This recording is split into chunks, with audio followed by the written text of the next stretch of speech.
Thank you for staying. I'll be sharing pictures over here on the wall, so you might want to make sure you're sitting where you can see. As usual, I'd like to begin with a scripture. This comes from Psalm 90, verses 1 and 2 and verse 12. Lord, you have been our dwelling place in all generations, before the mountains were brought forth, or you had ever formed the earth and the world. From everlasting to everlasting, you are God. So teach us to count our days, that we may gain a wise heart. A poem by Fiona MacLeod. Few places in the world are held to be holy because of the love which consecrates them and the faith which enshrines them. One such place is Iona. It is but a small isle fashioned of a little sand, a few grasses, salt with the spray of an ever-restless wave, a few rocks that wade in heather, and upon whose brows the sea wind weaves the yellow lichen. But since the remotest of days, sacrosanct men and women have bowed here in worship. In this little island, a lamp was lit whose flame lighted pagan Europe.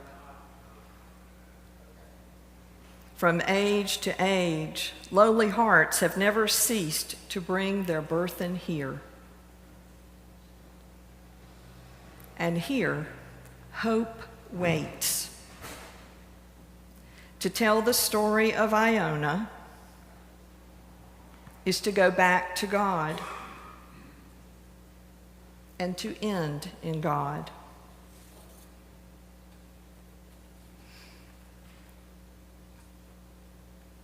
How beautiful upon the mountains are the feet of the messenger who announces peace, who brings good news, who announces salvation, who says to Zion, your God reigns.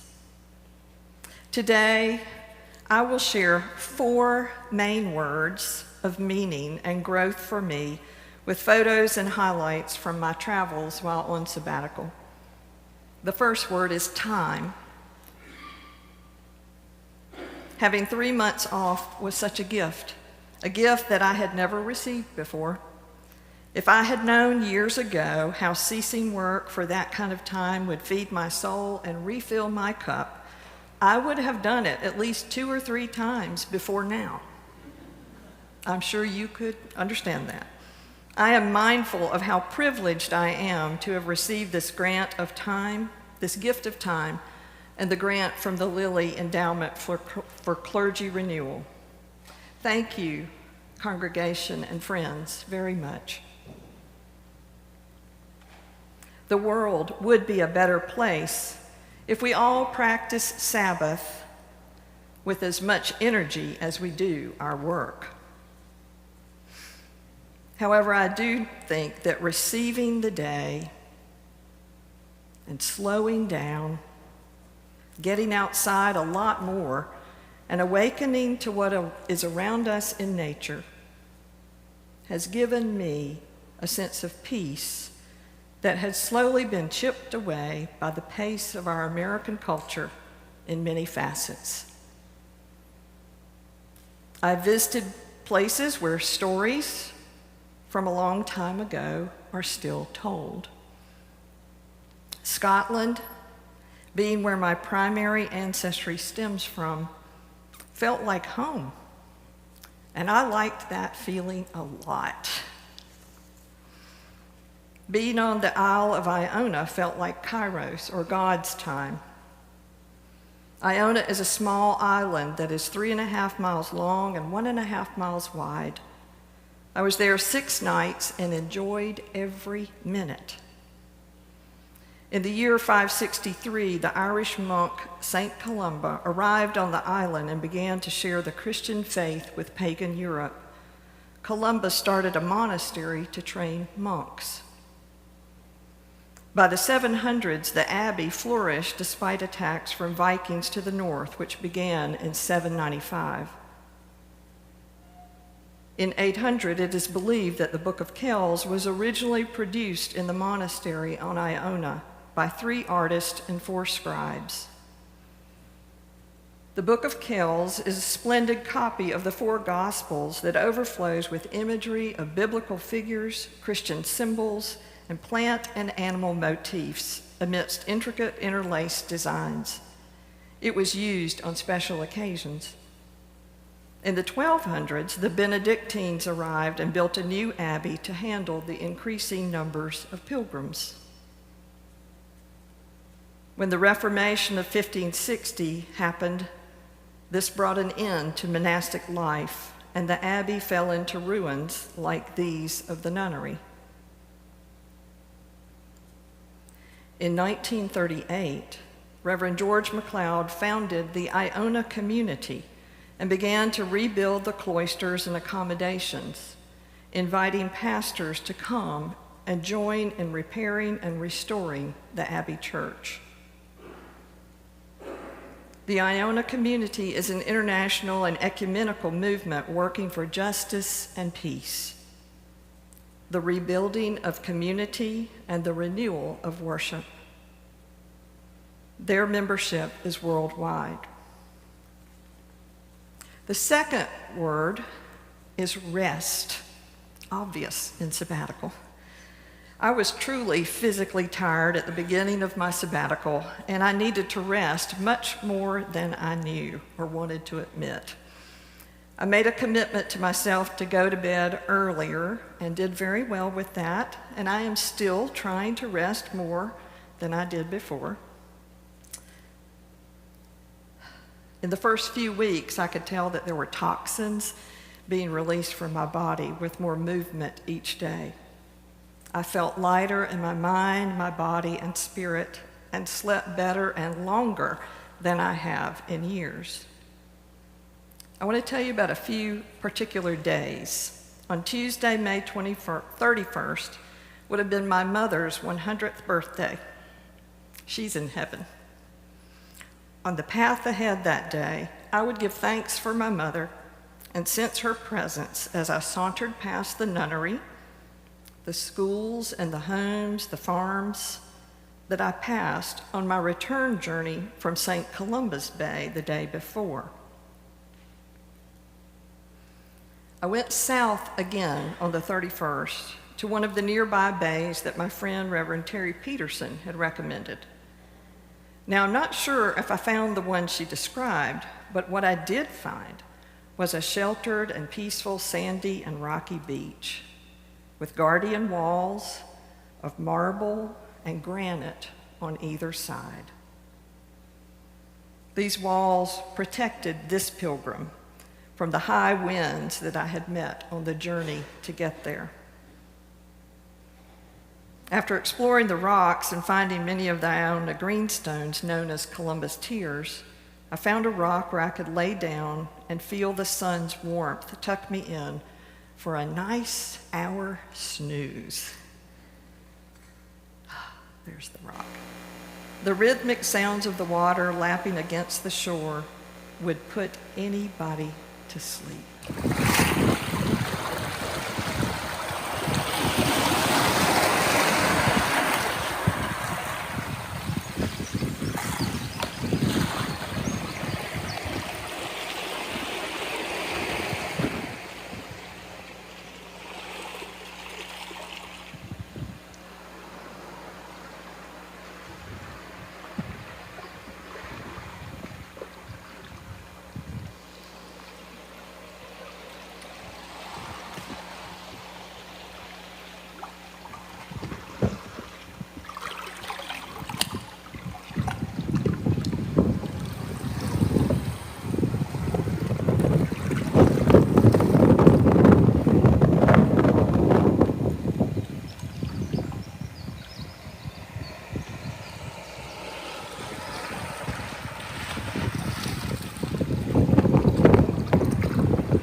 was pure peace for me. The other day I want to tell you about was Sunday, June 12th. That day was a Sunday. I chose not to walk. It was Mark's first day hiking with our group. But that day I chose to open my time to worship and to rest.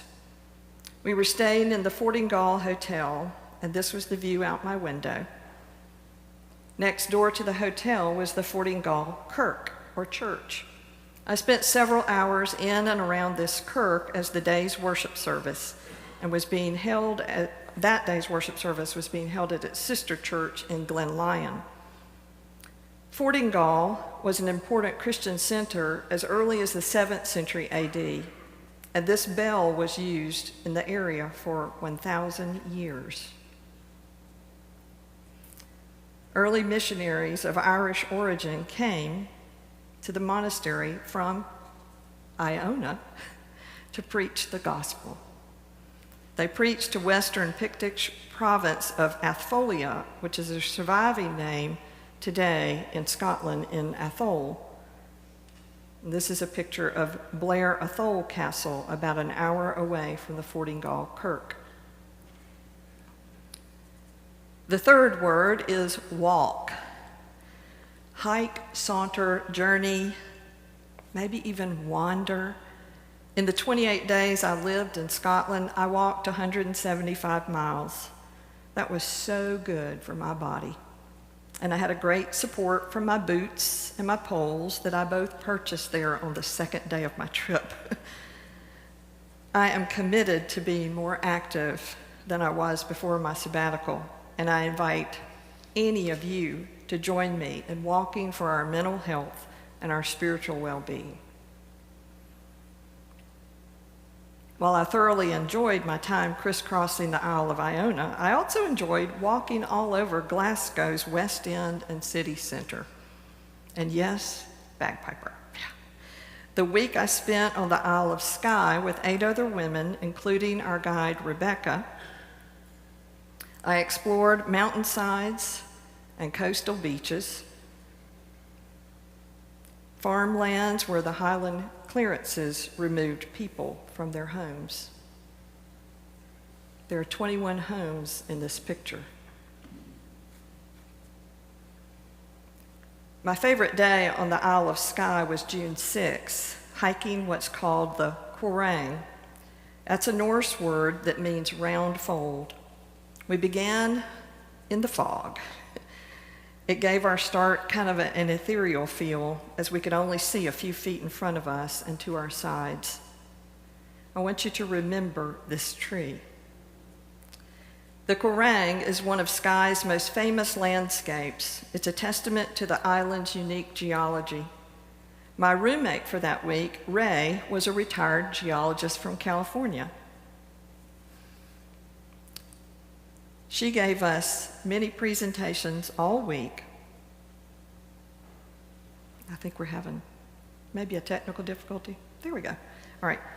As we passed by these spire-like rock formations of the Needle and the prison, as well as the table that was behind the Needle, we marveled at those fantastical shapes that were created by volcanic explosions years ago. There were other views down the slope and into the valley that we could not yet see. Once we reached the rock wall where we stopped for lunch, the fog had lifted. The views were amazing. Several of us went up to the top plateau of the Quorang, and it was breathtaking to see so far over the Isle of Race, and then even farther out to the mainland of Torridon and Wester Ross. Stone and temple were the devotional words that day, if you recall. And on our return to the van, we noticed this stone throne of sorts, and it had an incredible view down below it. That's it. Remember that tree I told you to remember that was in the fog? Here it is again, from slightly higher up.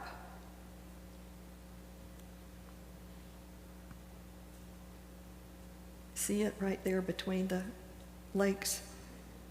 You see what we were missing on the way out? And when the fog lifted, can you understand why I really loved this hill walk? The next week, Mark joined me, and we walked with a different group, all women, except for our guide, Tim. Mark remembered to bring along our resident bagpiper, Devin Broom, too. He has never been to Scotland, so I told him I'd take him with us. On June 16th, we ventured out onto a section of the West Highland Way, and our devotional words were, Great Shepherd. The large mountain here is called Bucil Etive Moor, in the heart of Glencoe. It's probably the most photographed mountain in all of Scotland. The mountain's name means the big herdsman, or big shepherd of the Etive. Next to it is the little shepherd, which you can see better here in this next photo on the right. We hill walked across from the two shepherds on a trail that is called the Devil's Staircase. As this day included one of our more lengthy and difficult hikes, I told our guide Tim that I was pondering the theological significance and irony of ascending into hell on the Devil's Staircase. And then I asked him if that meant that we would also be descending into hell after getting to the top of the Devil's Staircase. He laughed heartily and he said the ascent was the worst part of the day. And Mark and I were happy to hear that because we found that trail less difficult than what we hike in the Smoky Mountains. Here's our group with the two shepherds behind us. I also found another one of those stone thrones with an incredible view. That's looking back over Kinloch Leven. My fourth word is play. Delight, marvel. Perhaps I knew deep down that I had not played enough in the past 5 years or so. I found that travel to new places was so refreshing. Just walking around Glasgow and Newton Moor, and blazing my own trail to get over to the River Spey, or exploring the wild Pacific Northwest with my family was loads of fun. Here's a view along the Wildcat Trail, which circles Newton Moor, which is in the center of Scotland. The Cairngorm Mountains are in the distance here. I enjoyed every little lamb I saw over Scotland, too. Like I said, I saw lots of them. This amazing view welcomed us each morning in Ucluelet in the British Columbia. And thanks to the very long summer days, we were able to enjoy it until almost 10 o'clock at night. While I was out west, I took a drawing course at the Grunwald Guild in the Wenatchee Valley of Washington, and it was the first time I did any drawing in 40 years. That was fun. And I met some more fascinating people that week. I've been trying some watercolor since I came back home. And I told you about those little solitary sheep I saw. I visited the Glasgow Botanic Gardens on my first day in Scotland, and welcome me at the entrance was this massive, heavily blooming flame azalea in Clemson colors, bright orange. I felt right at home with that brilliant display. I also enjoyed flowers all over Iona blowing in the wind, the garden at the Dower House B&B in Newton Moor, and we saw every color of fuchsia on Vancouver Island. Here's a giant one that Hannah and I spotted at the Ne Wae Sum Gardens, which was formerly known as the Tofino Botanical Gardens. Just in April of this year, it had been given back to the native Canadians. Of course, there's always wildlife in the garden, and even more fun when Mark and Sarah see a little bear. I knew nothing could top the incredible art of gardening like the Butchart Gardens in Victoria, British Columbia. But I was delighted to see many very old and very big trees both across the pond and across our northern border. I was surprised by the odd-looking monkey puzzle trees at both the University of Glasgow and the Interpeffery Library, which happens to be Scotland's first lending library and was begun by a Presbyterian in the year 1680, because Presbyterians like education and reading. This is the tree at the library. On the day that I worshiped at the Fortingall Kirk, I enjoyed the Fortingall yew, which is one of the oldest trees in the world. Current botanical opinion is that the Fortingall yew tree is about 5,000 years old. When visited by Welsh naturalist Thomas Pennant in the year 1769, it had already been damaged by Beltane bonfires and souvenir hunters, but even then it measured 56.5 feet in circumference. Note the post on the ground. These indicate where the trunk's base used to appear. A protective wall was erected in 1785 and rebuilt with windows in 1842. The next tree is Big Lonely Doug. He was on my list to see on Vancouver Island, and we did. He was standing tall in all his glory as the second tallest Douglas fir tree in the world.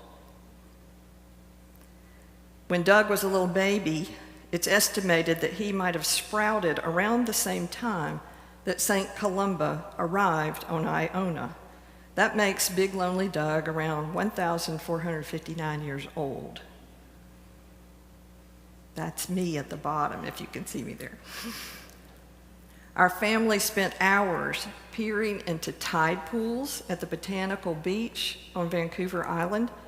The most exciting things I saw there were tons and tons of purple urchins. Perhaps one of the most fun things that our family did was go whale watching. Now, Mark and I had been whale watching 2 other times, but our daughters had never been. So the 4 of us signed up for an afternoon of whale watching in the Tofino Bay.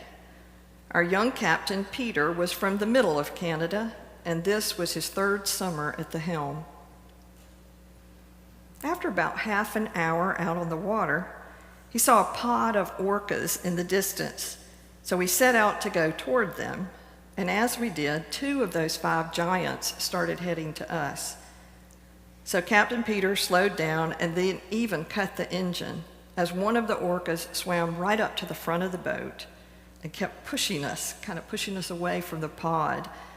For about 7 minutes or so, he continued to come right alongside the boat. This is taken like I could have touched him if I reached out. I got a 3-minute video of all that too, that if you want to see later, I can share. But this was an amazing time for me, and I thank you for it. There are many more stories and pictures and videos that I could share with you, but I want to make sure you get to enjoy your lunch.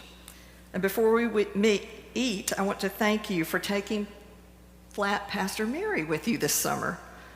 I understand I was a stowaway quite often and never got out of the trunks. That's okay. I left Devin at home at first, and Mark had to bring him to Scotland. But anyway, yeah, I want to thank my sabbatical team, too, for their continued faithfulness since November of 2019 and throughout the pandemic, and continuing on into next year as we make our final report to the Lilly Endowment for Clergy Renewal Programs.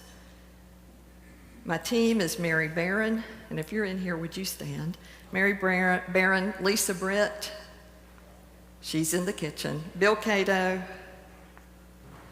Donna Crater, she's in the kitchen too, Leanne Green is away, and Jackie Worley, and she's in the kitchen, and previously Kathy Keaton.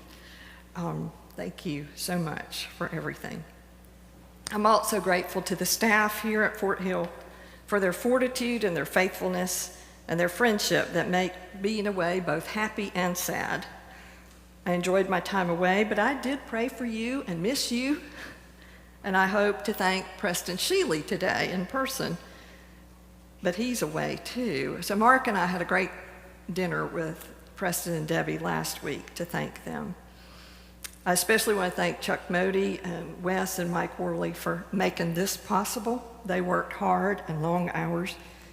I'll be around during lunch if you have any questions. I'll take them at that time, but thank you very much.